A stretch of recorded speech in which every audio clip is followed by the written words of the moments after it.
बेटा बार बार गलती करता है तो उनको माता पिता क्षमा कर देते हैं। बेटी को एक गलती करते हैं तो उसके लिए जीना मुश्किल हो जाता है।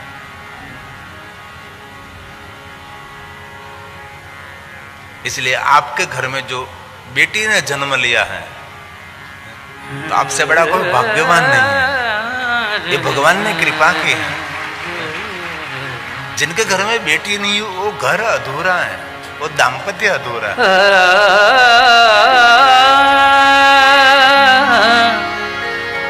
बेटी है विश्वास की जीवन का आधार। पिता होने का एहसास तो बेटी कराती है, पूर्ण पिता होने का एहसास ये बेटी कराती है। बेटी है विश्वास की जीवन का आधार, उसके बिन सोना लगे घर आंगन संसार।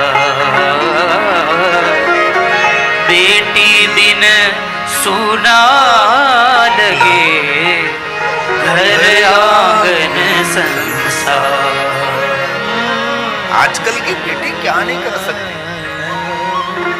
बड़े बड़े पद पर आजकल की बेटी बैठी है। आजकल की बेटी श्रवण कुमार बन रही है। समय आ गया लो सभी अपने विचार सुधार। समय समय पर विचार का परिवर्तन होना चाहिए। समय आ गया लो सभी अपने विचार सुधार। आज के युग की बेटियां होती श्रवण कुमार। आज के युग की बेटियां होती श्रवण कुमार। खुले आसमान की ऊंची उड़ान है बेटी। खुले आसमान की ऊंची उड़ान है बेटी। हर माँ बाप का गर्व और सम्मान है बेटी। मत बांधो बेड़ियों में उसको, कुछ भी कर सकती है बेटी। दुश्मनों का मुकाबला कर सकती है हर बेटी। दुश्मनों का मुकाबला कर सकती है हर बेटी। इसलिए मेरे शास्त्रों की कोई गलती नहीं है, लेकिन प्रवक्ताओं ने इसका प्रचार नहीं किया हो।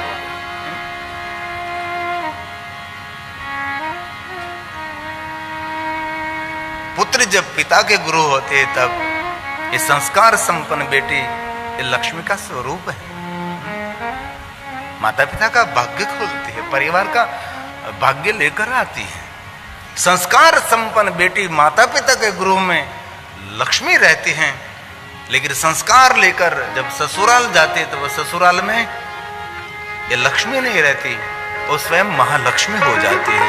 इस परिवार का सर्व मंगल करती है। ये बेटी की महिमा है। बेटी हर सिंगार है, बेटी हर सिंगार है।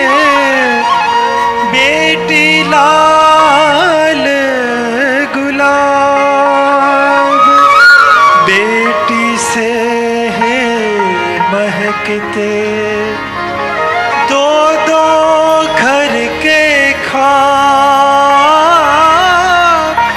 बेटी से है महकते दो दो घर के ख्वाब।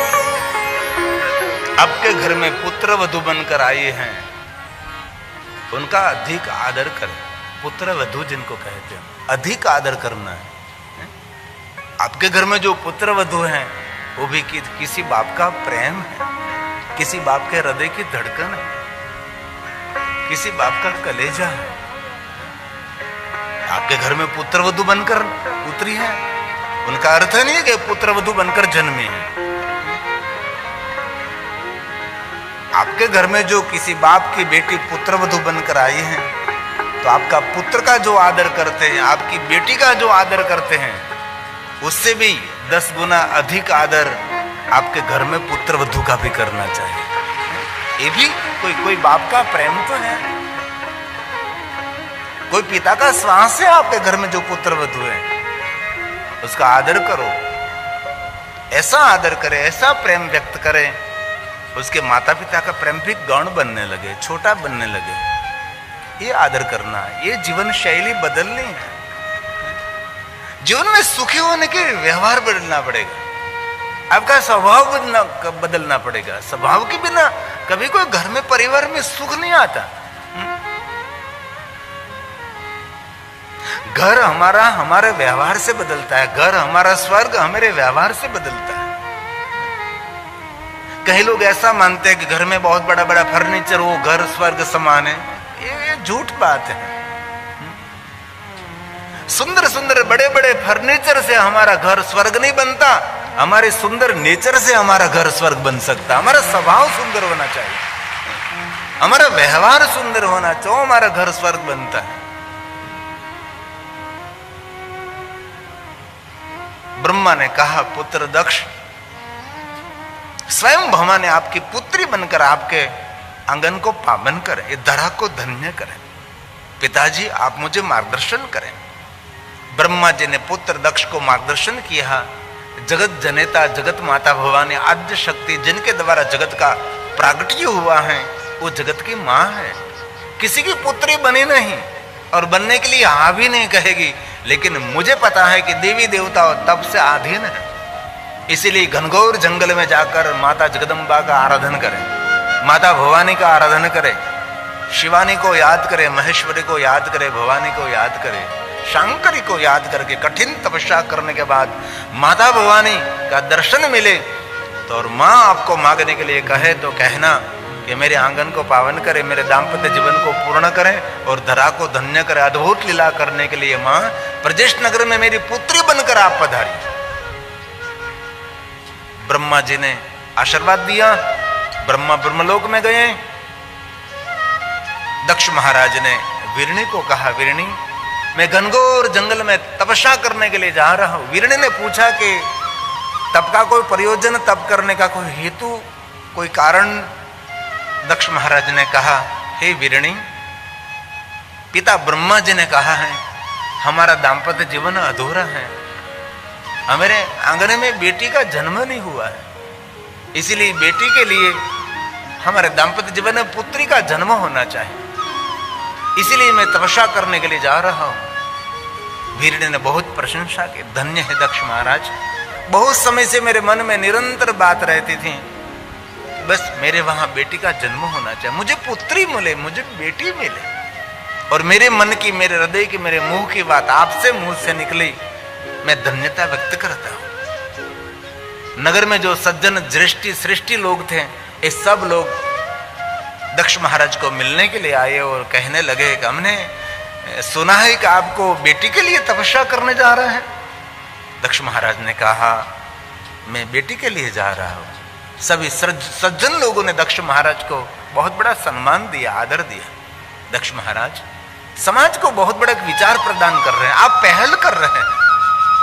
पुत्र के लिए तो बहुत राजा महाराजाओं ने तपस्या की, लेकिन आप पुत्री के लिए जा रहे हैं, समाज को एक नई दिशा दिखा रहे हैं, समाज को एक नया विचार प्रदान कर रहे हैं। आप धन्य हैं आप। और एक बात याद रखना, आपके घर में बेटी का जन्म हुआ है ना, तो ये बेटी तो है, लेकिन इतना जरूर याद रखिए, ये ईश्वर का विश्वास है। आपके घर में जो बेटी बनकर जन्मी है, इसलिए ज्यादा से ज्यादा उनका आदर करें, उसका सम्मान करें, उसको सही प्यार दें। और एक बात कहूं, बेटी के प्रति पिता का सच्चा प्रेम है तो आपकी बेटी कहीं गलत जगह पर प्रेम ढूंढने के लिए कभी नहीं जाएगी। हमारे प्रेम में आदर होना चाहिए, हमारे प्रेम में अद्भुत शक्ति होनी चाहिए कि हमारी बेटी कहीं गलती करे ही नहीं जीवन में। ऐसा आदर, ऐसा प्यार। शाम होते ही रोज पास में बैठना चाहिए, बेटा ठीक है ना तुम। एक बार अनुभव तो करना, आपके घर में युवान बेटी है, पिता पास में बैठकर दो मीठे शब्द तो बोले, बेटी की आंख भर आती है।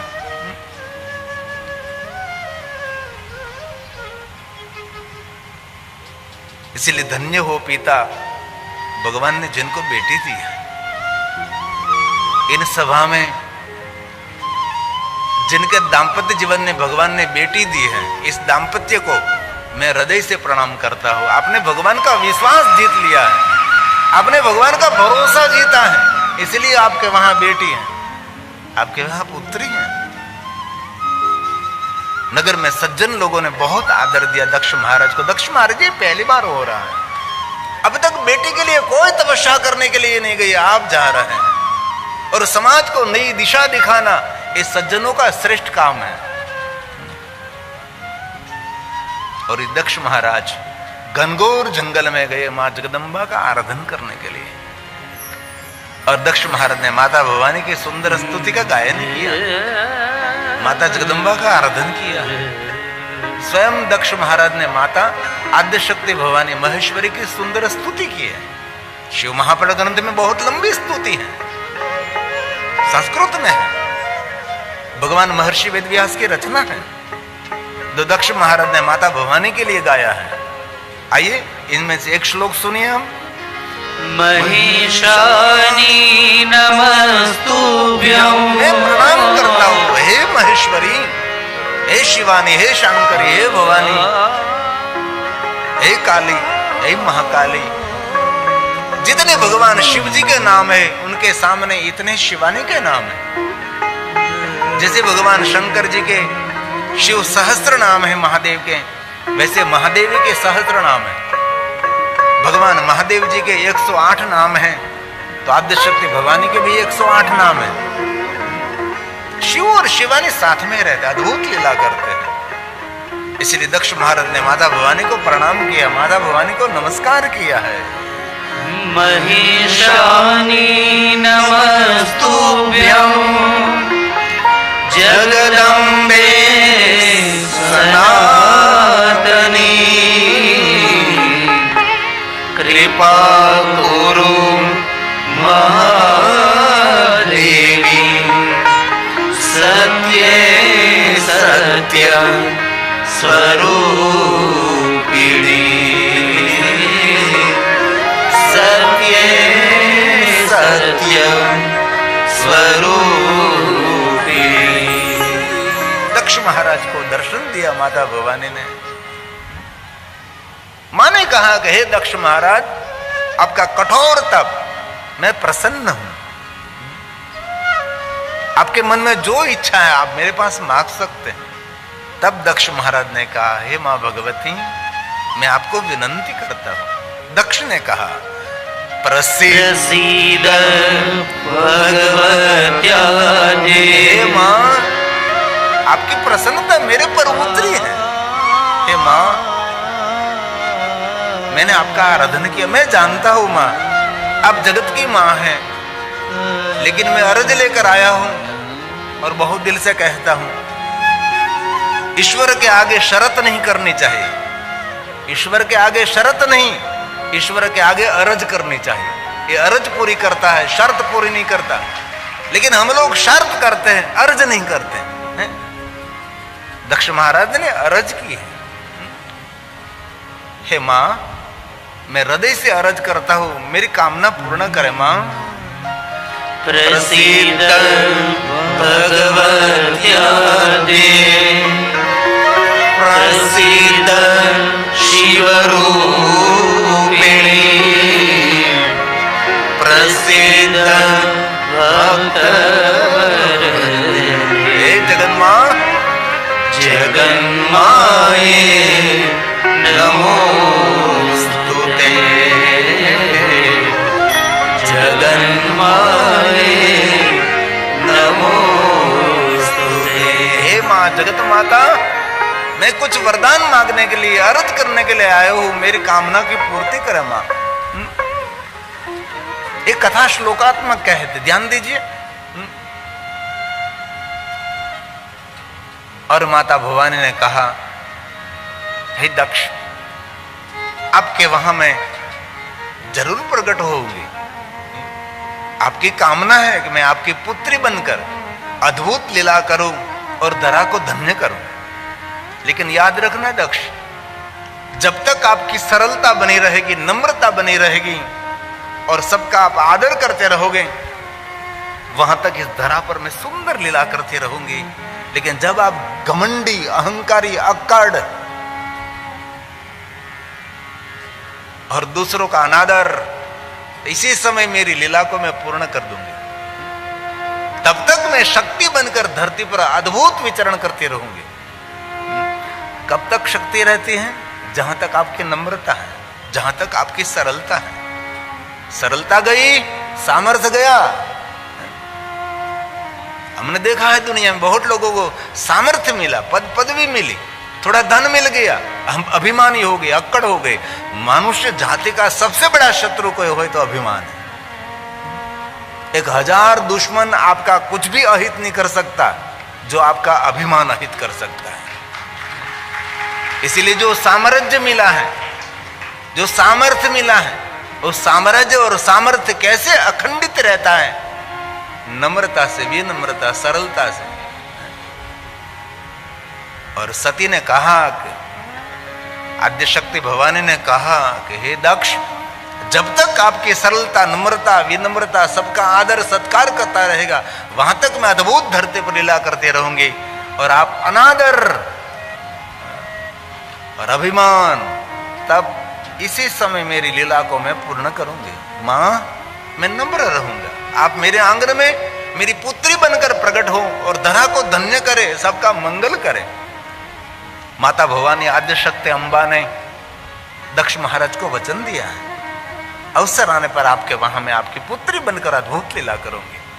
इस लीला का गायन जगत करेंगे। दक्ष महाराज अपना तप पूर्ण करके प्रजेश नगर पधारे, देवी लोक में गए। प्रजेश नगर में आगमन हुआ। सभी सज्जन लोग, श्रेष्ठ लोग, ज्येष्ठ लोग मिलने के लिए आए, क्योंकि तपस्या करके आए हैं। बहुत बड़ा आदर किया दक्ष महाराज का। धन्य है दक्ष महाराज, आप कितना तप करके आए हैं, हम आदर करते हैं। और एक बात याद रखना, श्रेष्ठ और सज्जन किसको कहते हैं? गांव में कोई अच्छा कार्य, श्रेष्ठ कार्य करते, उसका आदर करे, उसका सम्मान करे, उसको सज्जन कहते हैं। कोई सज्जन है, उनके कपाल पर नहीं लिखा है वो सज्जन है, उनकी व्यवहार रीति से पता लगता है वो सज्जन है, वो ज्येष्ठ है, वो श्रेष्ठ है, उससे व्यवहार से पता लगता है। सज्जनों की पहचान व्यवहार से है, तलवार की पहचान जैसे धार से है। दक्ष महाराज वीरणी को मिलने के लिए गए हैं। कहा, वीरणी, स्वयं जगदम्बा पराम्बा हमारी पुत्री बनकर हमारे दाम्पत्य जीवन को धन्य करेंगे और इस नगर को पावन करेंगे और धरा को धन्य करेंगे। वीरणी ने बहुत प्रसन्नता व्यक्त की। दक्ष महाराज, ये आपके तप का फल है। हमारे वहां स्वयं जगत मालकिन, जगत जनना हमारी पुत्री बनकर हमारे दाम्पत्य को मंगल करेंगे और पूरे देवलोक में सभी देवताओं को पता लगा करें स्वयं जगदम्बा, जगत माता दक्ष की पुत्री बनेगी। सभी देवता प्रजेश के नगर के ऊपर आने लगे, मंडराने लगे चारों तरफ से। इस नगर में माता भवानी जन्म लेने वाली है। ऋषि, मुनियों, साधु, संत सभी समाधि में, ध्यान में थे। उन सबको पता लग गया कि स्वयं जगदम्बा अम्बा प्रजेश नगर में प्रकट होने वाले हैं। टेलीपैथी, ध्यान से पता लग गया कि प्रजेश नगर में मां पधारने वाले हैं। चारों दिशाओं में से साधु, संत, ऋषि, मुनि, योगी, जति, जोगी सब आने लगे, चारों तरफ से आने लगे, चारों तरफ से आने लगे। और पूरे नगर में बात फैल गई कि हमारे नगर में, प्रजेश नगर में जगत जनेता माता भवानी अम्बा, पराम्बा, जगदम्बा दक्ष महाराज की पुत्री बनकर प्रकट होने वाली है। किसी को कहा नहीं, लेकिन स्वयं सभी नगरवासी अपने आंगन में रंगावली बनाने लगे, रंगावली बनाने लगे, अपने अपने घर को सजाने लगे, क्योंकि मां पधारने वाली है, जगदम्बा प्रकट होने वाली है। घर के आंगन में दीप प्रज्वलित सभी करने लगे। पूरा नगर स्वयं को, किसी को कहना नहीं पड़ा ये करो ये करो, स्वयं सब करने लगे, क्योंकि आद्य शक्ति भवानी प्रकट होने वाली है। सबका मन परिवर्तन होने लगा, मन बदलने लगा। परस्पर जो वैर, उर्ती, ईर्ष्या थी, सब धीरे धीरे सब में से छूटने लगी, क्योंकि मां का अवतरण होने वाला है। एक दूसरे का आदर, सम्मान, मान सम्मान करने लगे लोग। नगर में कोई किसी की निंदा नहीं, कोई किसी की ईर्ष्या नहीं कर रहे, क्योंकि मानसिकता बदल रही, क्योंकि माता जगदम्बा का अवतरण होने वाला है। और पूरे नगर में साधु, संत, महापुरुष, जोगी, जति, जटिल सब डेरा डालकर बैठने लगे। एक वातावरण बन गया।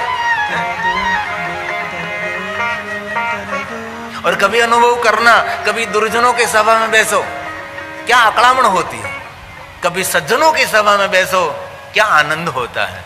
एक मानसिक अनुभूति की अद्भुत एक अनुभव होता है, एक मानसिक अनुभूति का अनुभव है। दुर्जनों की सभा में बैठो तो आपको कहीं ठीक नहीं लगेगा, अंदर से हम कुछ न कुछ होने लगता है, जल्दी यहां से भागो।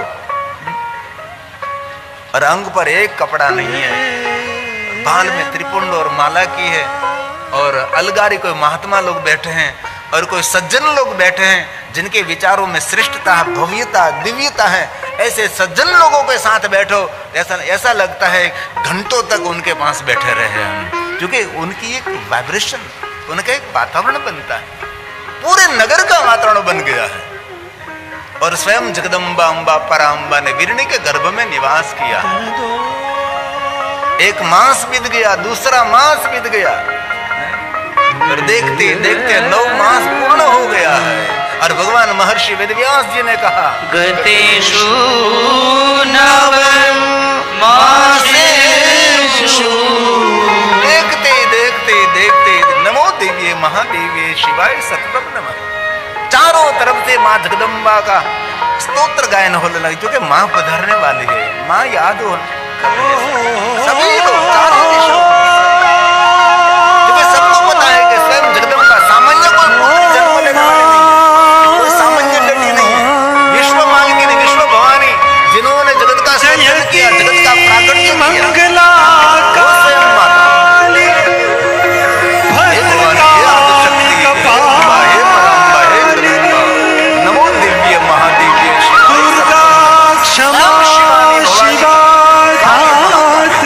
जगत की माता लक्ष्मी पुत्री बनकर प्रकट होने वाली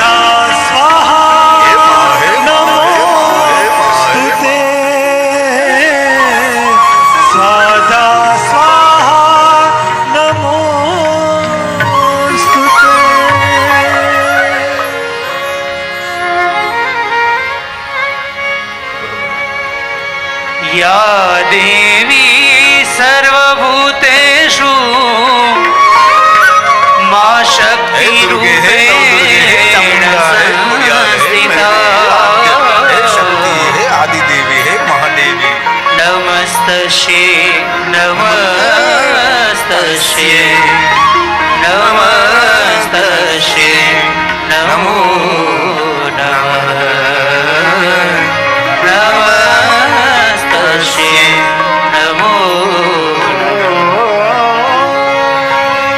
चंडिका चंड मंथनी, हे मां, हे मां, हे मां, चंड दर्पण प्रथमं शैलपुत्री विजयगमिनी, हे ब्रह्मचारिणी, हे चंद्रघंटा, हे कुष्मांडा, हे मां, हे स्कंद माता, हे कात्यायनी, हे गौरी, हे महादेवी, हे सिद्धदात्रिणी, हे नवदुर्गा, पुण्यवा पुण्य रूपिणी, हे मां, हे मां, पुण्यात्मेया पूर्ण वंद्या, पुण्य मूर्ति पुरातनी,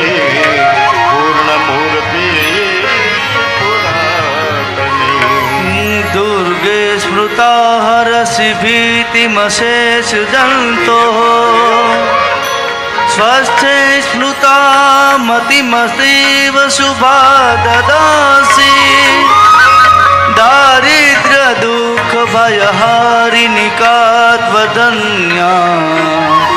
सर्वोपकार करणाय सदार्धचित्ता सर्वोपकार करणाय सदार्धचित्ता प्रथमं शैलपुत्रीश द्वितीयं ब्रह्मचारिणी नव दुर्गा को प्रणाम करे।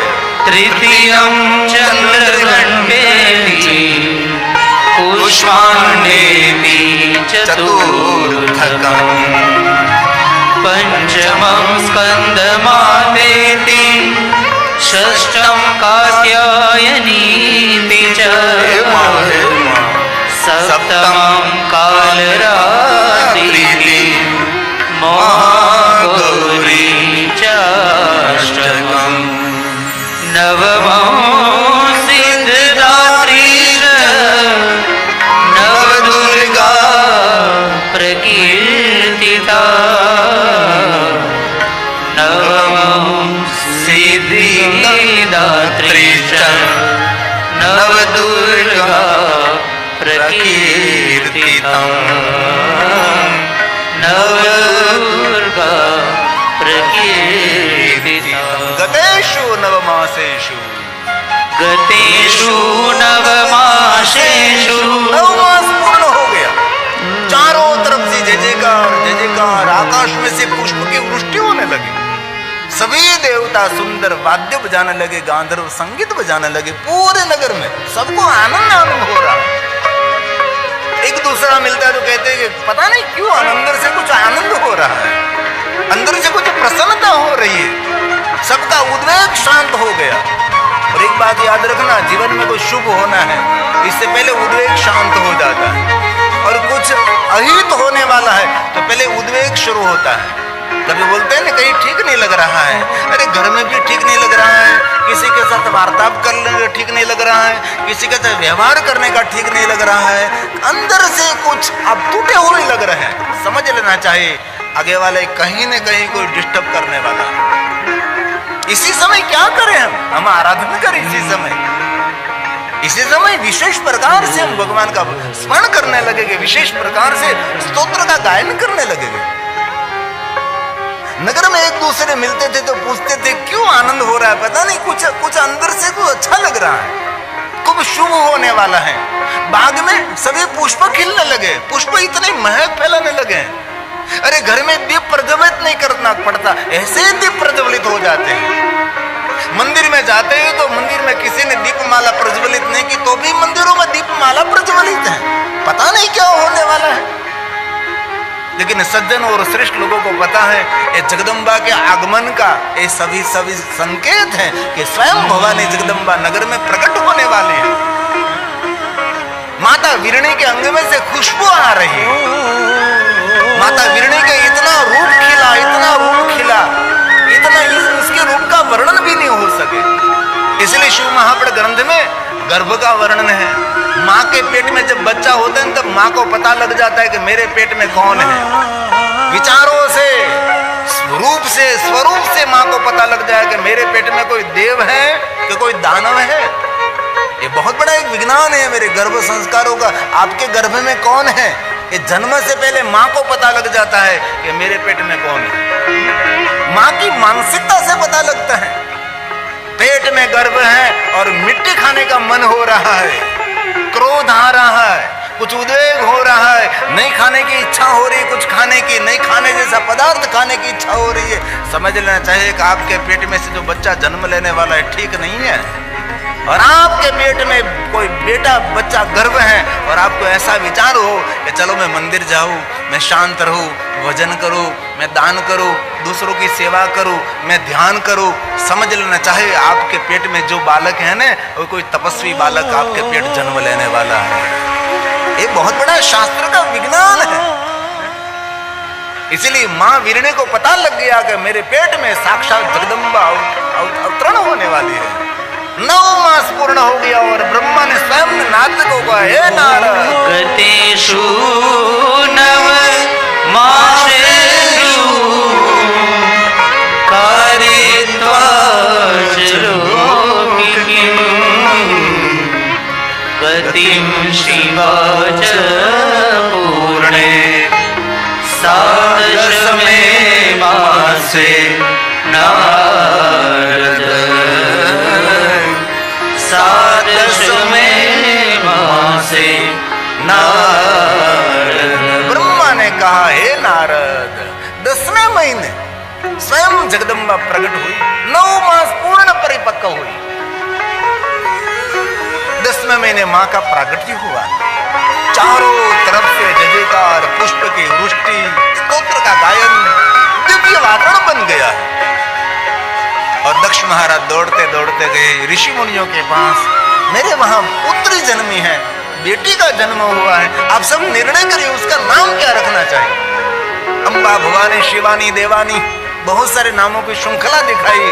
बाद में ऋषि मुनियों ने मत दिया कि पवित्रता ने सत्यता और सत्य तप ने कारण आपके वहां पुत्री जन्मी है, इसलिए हमारा सबका कहना है आपकी बेटी का नाम सती रखना चाहिए। और पूरे विश्व में सती का जय जयकार हुआ है।